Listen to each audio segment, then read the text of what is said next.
Hi, it's Trevor the Whinging Pom again. I'm sorry I didn't do a video last week. I didn't really feel up to be honest. The last few months I've actually lost one of my best mates. Last week I went to a funeral of a young bloke who lived with us for a while, and a week ago my aunt died, so I just haven't felt up to it. But anyway, here goes. We're going to talk about soccer. When I was young, my dad actually took me to go and see Elizabeth City play. Now playing Juventus. So Juventus was an Italian team, and Elizabeth City used to be an English team, a Scottish team. Anyway, there used to be some twins who played for Elizabeth City. Anyway, one of the twins took on the goalkeeper, and the goalkeeper knocked him out. By mistake, but he still knocked him out. They pulled him off. Anyway, his twin brother walked up and said, "You're mine, I'm going to get you." And the Italian keeper just laughed at him. Anyway, in the second half of the game, the goalkeeper grabbed the ball like this, and Scots come full-blooded in and headbutted him into the back of the net. And he's saying, "Goal, goal, goal." And the referee says, "Off, off, off." Oh, God, I tell you, some people. When I played soccer, things were totally different. I can remember when I played for Apollo. Now, Mangam used to have a Dutch team, an English-Scottish team, a Greek team. What else did they have? A Croatia, which was a Yugoslavian team, and other teams around the place. So everyone used to tease each other all the time. Now they call it racism. Like when I used to play Inter, they'd say, "Oh, you pommy B, go and get, you know what." And I say, when it rained, I say, "Quick, get the hairdryer and the afro comb." They've got to do their hair. Yeah, so anyway, but it was all in good fun.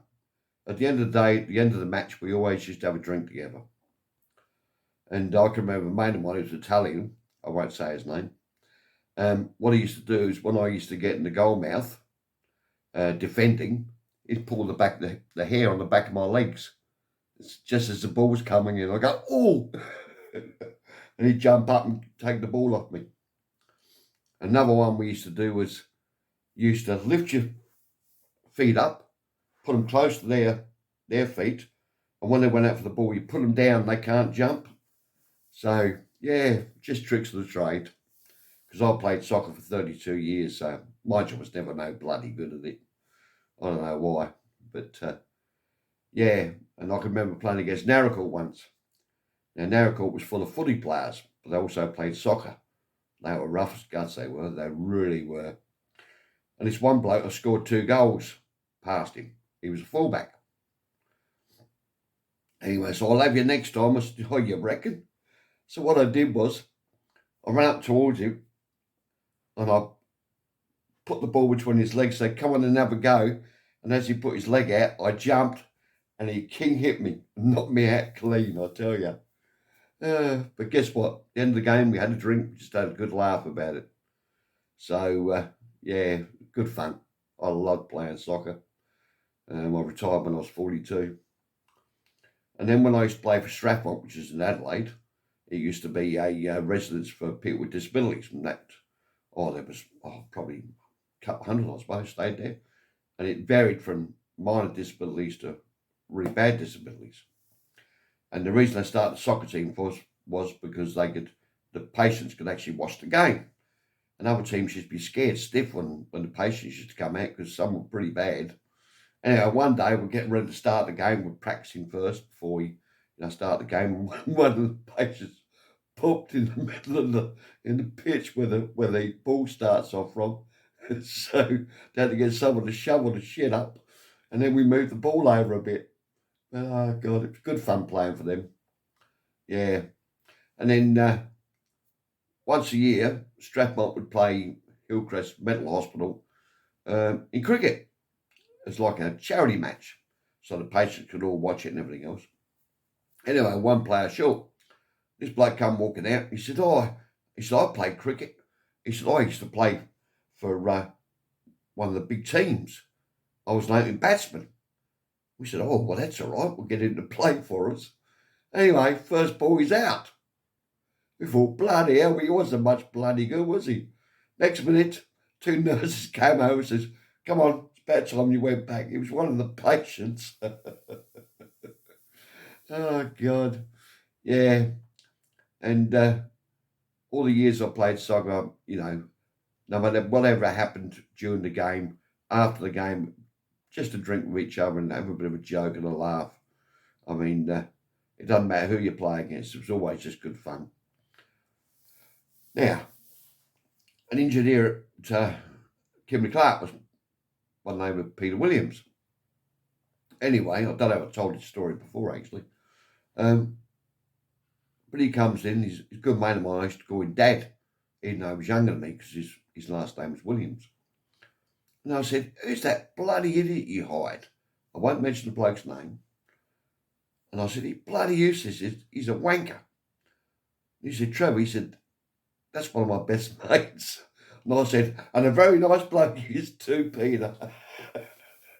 He just laughed and walked off. Yeah, buddy, Dennis and Pauline, we actually paid for them to go to Hong Kong for a holiday, their first holiday. Anyway, Pauline decided to fill out this competition. What made you come to Hong Kong, and, you know, why have you come here, and why have you, why have you enjoyed it so much? So she actually filled out the competition. Anyway, probably a month later, she answered the phone, and the woman said, "Oh, you won the competition for, so and so for the airline, and we're going to send you to Bali, all expenses paid, except for spending money, of course."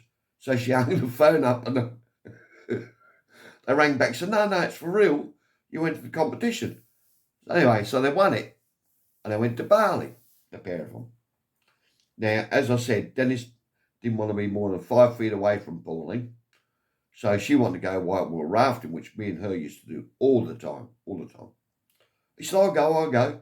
Anyway, they got in the raft and went over the first, bumps and everything else, and he's laying on the floor screaming. They said, you got to row, you got to paddle. No, get me off. So Pauline said that was the most embarrassing moment in her life. Anyway, so I'll make sure to do a poem that I wrote in 1982, plus a joke at the end. It's very, very short, so you've got to listen to it.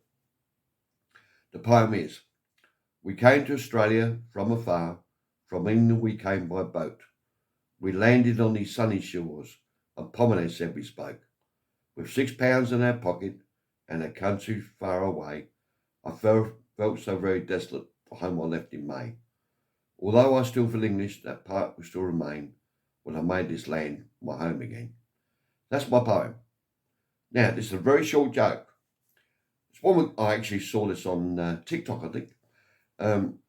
This woman comes out in the morning, and she's wearing really tight clothes, and she says, I think there's something wrong with the dryer. He said, you sure it's not the fridge? Anyway, you have a lovely day. I do apologise for being a week late, but I love you and look after yourselves. Bye for now.